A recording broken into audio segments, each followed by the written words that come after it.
Welcome to Senior Moments, the show where we talk about all things senior, the good, the bad, and the utterly ridiculous. Today I have with me a local artist. His name is Stephen Finlay Archer.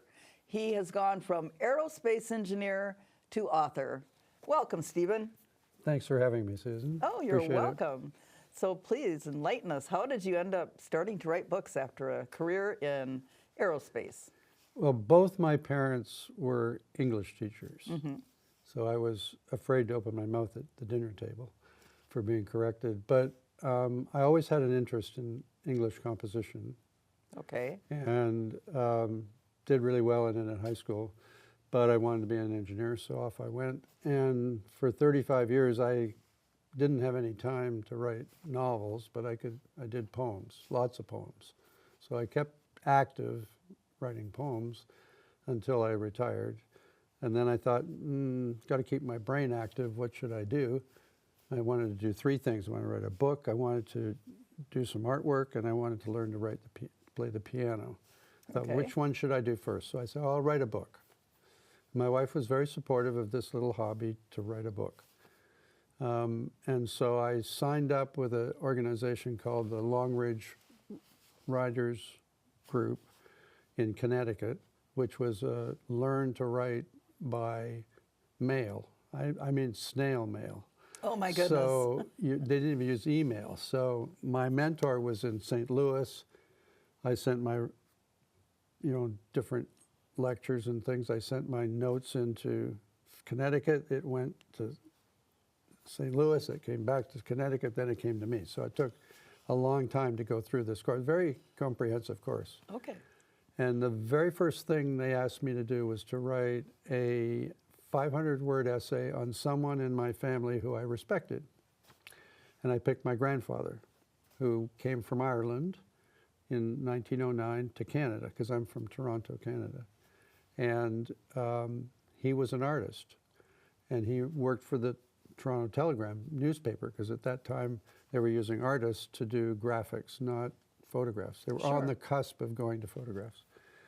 And so I wrote a 500-word essay about him. And they said, well, we really like that. Write a little short story about him. So I wrote a short story called Warehouse Fires, where he went to sketch a warehouse fire.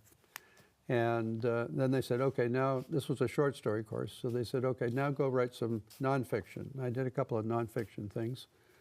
And they said, that's good. And I said, I don't really like this. I think I'd like to take that little story that I wrote and turn it into a novel. And they said, well, you're in the short story course. You're not in the novel course. Okay. And I said, well, I'm not going to give you any more money. And they said, oh, well, just wait a minute. We'll figure that out. So all of a sudden I was assigned to yet another mentor in another city. And I finished the short story course writing the novel. And then I had to do the novel course. And the output of the novel course was to be 6 chapters of your novel plus an outline of it. Okay. And when I finished the course, I had 96 chapters written. Oh my goodness. How many pages did that translate to? There's about 20 pages per, so you think about it. So that about became 400 pages. Yeah, that became the start of this process I've been on, this literary journey, to write a set of novels about a certain story. And it's taking 8 novels to do it. Okay. And I just had the book launch of the 7th novel yesterday here at Greenhorn Creek with our friends. Oh, congratulations. What was the book? Thank you. It's called Asunder. It's like I said, it's the 7th book in the series called The Irish Clans. So this is a copy of the first book. Whoops, I'm dropping it. There we are. There we are. Where am I? They'll find you. So this is the first novel called Searchers. Okay. And there are 8 to tell the tale. And people ask me, what are your comparables? Every time you go, what do I know that would be a comparable? So it's like the Outlander series, Gabaldon's series, which is an epic family, multi-generational story. Sure. Which mine is, but it's Irish. And it's like the National Treasure movies with Nicolas Cage, because there's treasure hunts that go on back into history. And then it's like a Dan Brown novel, like Da Vinci Code, because it has religious connotations that go back in time. Roll that all together with Barbary Pirates and Knights Templar and so on and so forth. Okay. I'm giving too much away. But I was going to say it's more like Ken Follett because he does books, historical books that cover more than one book. And Yes. you're 7th in the series now, Right. or 8th. Is there going to be 8? There's 8 altogether. Okay. And my publisher is Manzanita Writers Press Okay. with Monica Rose, and she has the 8th book. It's written. She just has to finish the editing of it. So we're hoping that it'll all be completed by Christmas. So Hit that Christmas market. yeah, Yeah. but that's basically a 10-year process to do that. So That is amazing. yeah. You started out with your grandfather's story, so did you go back to where he started in Ireland? Did he immigrate from Ireland? Yes, he immigrated to Canada from Northern Ireland, Okay. from So- near Belfast. But most of my story takes place in Southern Ireland. So I haven't told you what the story is yet, but the story is about the Irish Revolutionary period Okay. between 1915 and 1923. So I have fictitious characters that are immersed in the various phases of the War of Independence and Civil War that occurred right after. And I have historical people that are involved in my fictitious story. So not only do I have to get the history right, at least to the best of my ability, Right. but also I have to make sure that any historical characters that I use in the fictional story don't operate out of character, you know. This episode of Senior Moments is brought to you by Naughty Squirrel Farms. So That makes sense. And then are you also trying to make sure that they don't do anything that they didn't actually do? Or are you taking some creative license and saying, well, this may have happened this way? yeah, no, there's creative license here. Okay. And if I'm having historical people do fictitious things, then they're not doing what they actually did.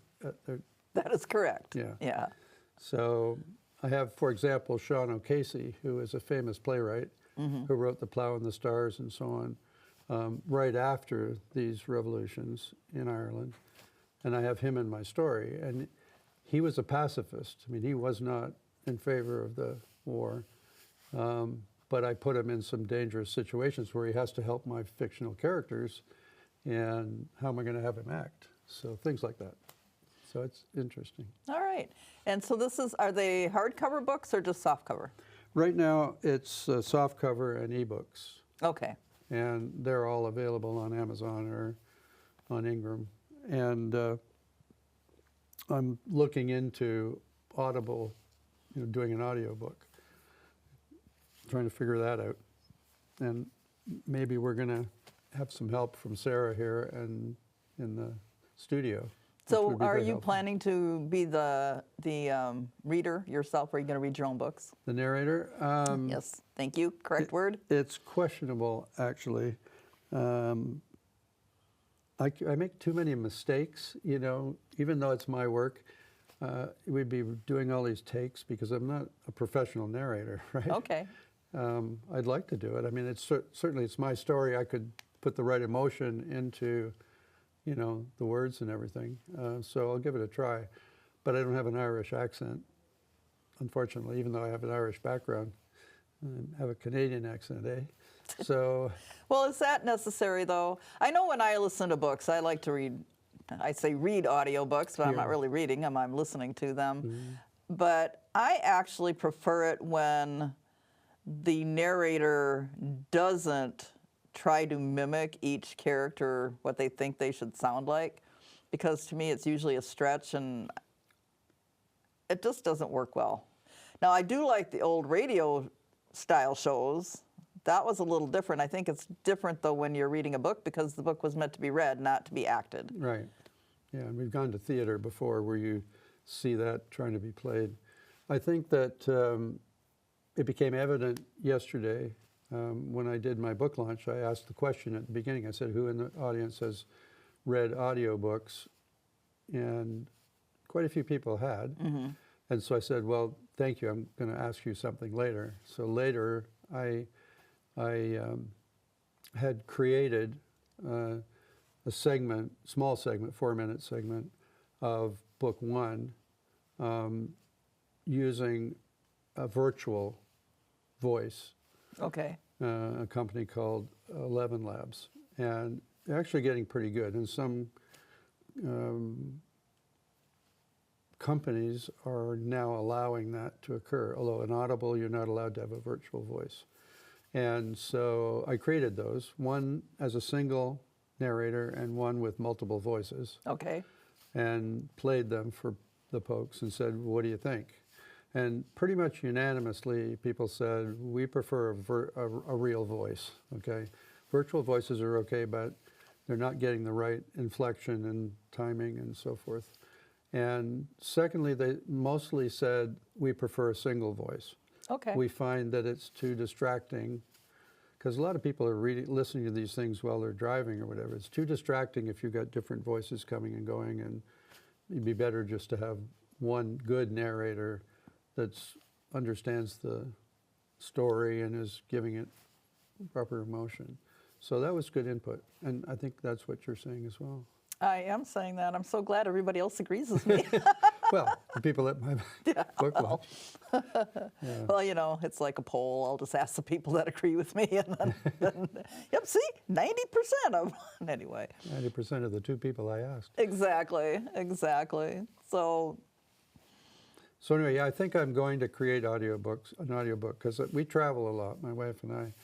And, you know, whether I'm on an airplane and somebody's reading, I always ask them, what are you reading? And, or if you go to a resort somewhere, everybody around the pool has got books, either right. Kindles or books themselves. A lot of people are reading books, I'm surprised. And so I'll ask them, and pretty much one of the first things they ask is, do you have an audio book of this? So it's becoming more important. I went to the Rancho Mirage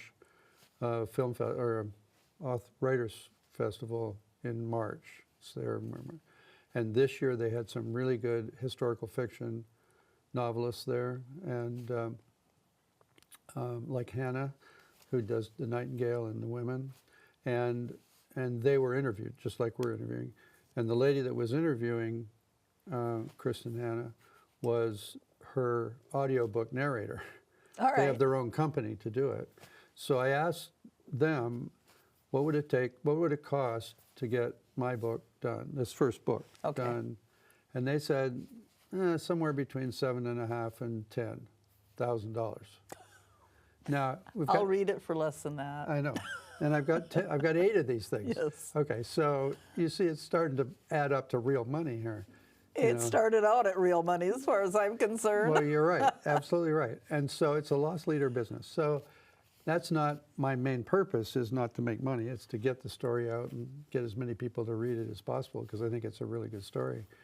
And but clearly, they said the audiobook market right now is $5 billion a year, going to $10 billion in the next 3 years. That is amazing. So that's saying that people are just too, they're looking for sound bites of things instead of reading something, that's lengthy. And so they want to hear while they're doing something else. Right. And so it's going to become more and more prevalent. And so I'm going to create an audiobook for book 1 first, see the reaction, and now I have to figure out how to do it. But I think I pretty much decided yesterday I'm not going to use this virtual voice approach, which would be actually a lot less expensive, but a lot more time consuming for me. So anyway, that's just a sort of a side thing to what's going on here. Yes. I have actually started reading books again. I drove every day for my job for years, and so I got really good with the audiobooks, and it's a skill. It is a skill to be able to listen to an audiobook and do something else, even cleaning, especially driving. Yes. I did get really embarrassed one time because my windows were down. I was in Stockton and at a stoplight, and all of a sudden this book went into explicit detail on a sex scene. I was like, oh my gosh. Anyway. Roll up my window. Yeah, exactly. That's exactly how I felt. I was like, oh my goodness. But just, I don't know, maybe a year or so ago, I started going back to reading books. And one of the reasons that I did that is because I realized my attention span has become like this big. And reading books helps me keep my attention span longer.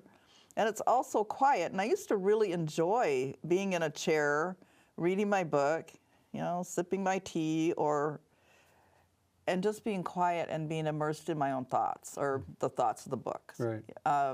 The interesting thing was I was buying books at Walmart. And when I checked them out, there was a young man as the checker, and he went, oh, you read books? And I said, yeah. I said, I just started reading again because, and we said at the same time, my attention span has gotten so short. Yeah. And he goes, yeah, I'm doing the same thing. So there may be a reverse. I mean, here you're talking to this old lady, and then there was a young man who's also going down the same path. So maybe we're going back in the direction. Don't get me wrong, books will always be with us, and they're great for PSPSs. Yeah. When the power goes out, you can still read a book. Yeah, that's true. That's very true. Yes. So I'm coming to the end of this chapter of my literary journey with the 8 novels, and people are saying, well, what are you going to write next? But I think I'm going to transition over to painting and doing the piano. It's because I want to get through and learn those things, and we're in senior moment time already. So. That's right. Yeah. What did you do with your poetry? Have you put those together in a book, or were those just for your own satisfaction? Well, so a lot of it was to my wife. Oh, how nice. Yeah. And on our 25th wedding anniversary, she surprised me with a book of all my poems that she had created. Oh, that's wonderful. Yeah, it was really heartwarming. And when we would travel, that would be how I would journal. Mm-hmm. I would write poetry for where we were going and what we were doing. And when there were certain events at work with certain people, mm-hmm. I would write a poem about it. So as an example, I was the program director for the Navy satellite system, and on the Navy side, the captain who was responsible for it, he retired from the Navy and went off continuing in aerospace, but he retired from the Navy, and they had a ceremony for him. And I thought I should write a poem about what we were doing, right? And I should write it in swashbuckling terms, because he's the Navy, right? Sure, that makes sense. So this is how I do this stuff. So he's in San Diego, right? Mm-hmm. Retiring, this big ceremony with all the white uniforms and everything. Oh, I bet that was impressive. And I was driving down from LA to go to it with the deputy program manager. He was driving, and I was sitting there writing my poem at the time. Oh, my goodness. And I actually wrote the last verse while we were in the line for the lunch. And I gave this poem, in as swashbuckling a piratey way I could do it. Okay. And I thought, am I going to do this? I mean, in front of this very sedate group of people doing this stuff, because I'm representing an aerospace company, right? As well as myself. Yes. Anyway, that poem ended up in his living room, framed. Oh, how afterwards. Wonderful. Yeah. So, I mean, I did that kind of stuff. Yes. And what an amazing gift. That's something that you didn't just walk out and pull off a shelf somewhere. And no, it's very unique. I learned a lot from the poetry writing that I was doing mm-hmm. in terms of the novel. Because as an engineer, you want to detail everything, write the outline or whatever and detail it to the last iota. But as a poet, you don't function that way. It just comes, right? It just comes on you. And in reality, the same thing happens with the novels. I mentioned earlier that I had done these 96 chapters, right? Which was, of course, several novels, well, 2 or 3 novels.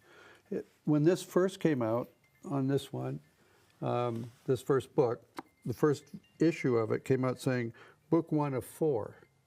Well, that was a mistake. Now they all say book 1 in the series, right? But Yes. I had this number of chapters that were rough draft written. And then I said, well, I have to break it up because this is going to be more than one novel. So I said, well, we have to have a cliffhanger ending to each novel. So I found this spot and I made a cliffhanger ending. And I thought, well, that's great. That's good for that book. But I said, well, wait a minute. It's totally disconnected from the rest of these chapters. So I had to take my characters in a different way. So I went, took them around. So the second book became something totally different that came back to that flow. And it's the same way that you think from a poetry point of view as your thoughts evolve and stuff. I mean, on a bigger scale, but Right. yeah. So I've found this to be an amazing part of my life story, to be able to create this. And I love doing the research, the historical research, being a good engineer. And I love writing the story. The editing is drudgery because, you go over this stuff until it's like chopped liver. And then the marketing is just totally unfathomable. I mean, it's just so complicated and difficult. It really depends what your objective is, what you're really trying to get to. And I've been through publicists that said I should become an Irish, expert, and I should write a blog every week about Ireland, not trying to sell my books. And I did that for a year, 57 weeks of it. And I'd get a lot of comments and whatever. Didn't sell any books. Then I had a company last year that said, we're going to get you an option for a movie contract. Okay. So then we did, because people come to me and say, this stuff should be on Netflix, because each story is, episodical. This has 14 episodes, the next one has 12 episodes. And I said, it'd be pretty difficult to do. It's got wars and everything in the middle of it. It's not something you can film in your, backyard. But anyway, they said, yeah, we're going to do that for you. And we got book trailers and interviews with Logan Crawford, the actor, and Oh, my goodness. yeah, he does Spotlight series and Hollywood book reviews and everything, and nothing came of that. So That is really interesting. I'm surprised. yeah, It seems like you got should have gotten a lot of coverage there, but and so I did. So those things are on YouTube now. Not because I put them up there; they're up there. Okay. And so I get probably 3 or 4 calls a week from marketeers who wanted to do this or that. They all have their hand out. sure. Or I could be a literary agent or whatever. And so there's a lot of, there's however many authors out there, but there's a lot of shysters out there trying to get your money. I have got to agree with you there. I'm very leery of people that want to boost a website, do this for you, do that for you, this, that, and the other thing. And years ago, I think I bid on one of them, and it was a complete waste of money. And since then, I've just been, no, thank you. Yeah. Well, All right. It really comes back to what are you trying to get out of this? Right? Exactly. And for me, it's just the enjoyment of doing it and having my friends and say, hey, this is worthwhile. You did a good job, and that's enough. Okay. And my parents are up there looking down and probably saying, hey, finally he did something worthwhile. Being English teachers. Yes, of course. Okay, so we have just a few minutes left. Is there anything that we should talk about we haven't talked about yet? Are you going to do an autobiography after you learn to play the piano and you learn to paint? I don't know about that. Like I said, my grandfather was an artist, and of course he was born in 1888 and he died in 1939. So he came through the Depression. Times were, he was the art. He was very young when he died. He did. He had a heart attack. Yeah, and so he was the art director of a polytechnical school. I mean, that's where he ended up. So, I mean, he had a fairly good job, but the family didn't have a lot of money. So when he died, which was before I was born, the school had an auction of his paintings. And he had 400 paintings that he had done, and 100 of them went to the family. And the family was 4 kids. My mother was one of them. And so I have 25 of his paintings, and they're beautiful paintings. Oh, how wonderful. He did mostly landscaping, portraiture, but mostly landscaping. And so I know a beautiful picture of Muskoka Lake, and there's my mother and my aunt and whatever, and out on the lake sort of thing. So I always enjoyed that, and I thought I might try to emulate that at some point. But back in, just before I came to the United States in 1983 from Canada, I decided I would try to find as many of the pictures of his paintings and photograph them for posterity. So I got the 100 that the families had.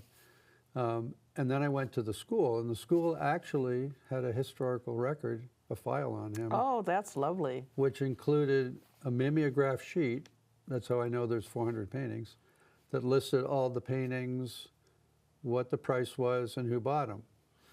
Unfortunately, it was the blank of the mimeograph sheet. It wasn't the one that got filled in. Oh, dear. So, but I had a list, you know, of all these different paintings. And so I started advertising in local newspapers and everywhere to try to get as many as I could.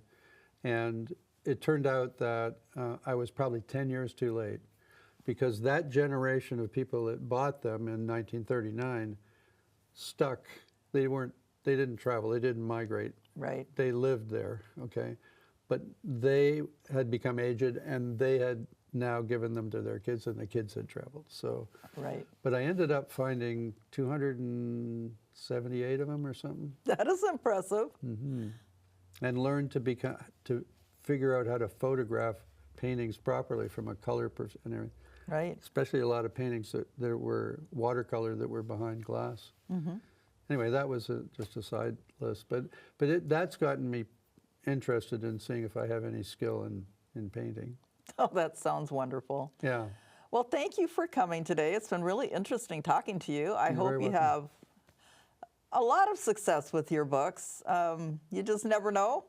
All it takes is all of a sudden, a couple people are interested, and then a couple more, and you can have a hit on your hands. Yeah. Well, I have a process that I'm using now, which is called click testing for authors. Okay. Which uses the metadata platform. There are 280 million readers on Meta. It's the biggest market for, people that read. And there's a process now where you can test your taglines and everything to where you finally get a response, to where you get your message is now being heard, okay? And then there's another process called bot builders.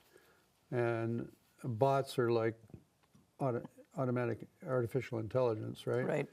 And so I liken it to going to Murphy's Day and having a booth there with Manzanita with books on it for sale. Not that many people that are walking up and down there that day are looking for books, but if I just sit behind that table, the probability somebody's going to buy one of my books sitting out there is very little.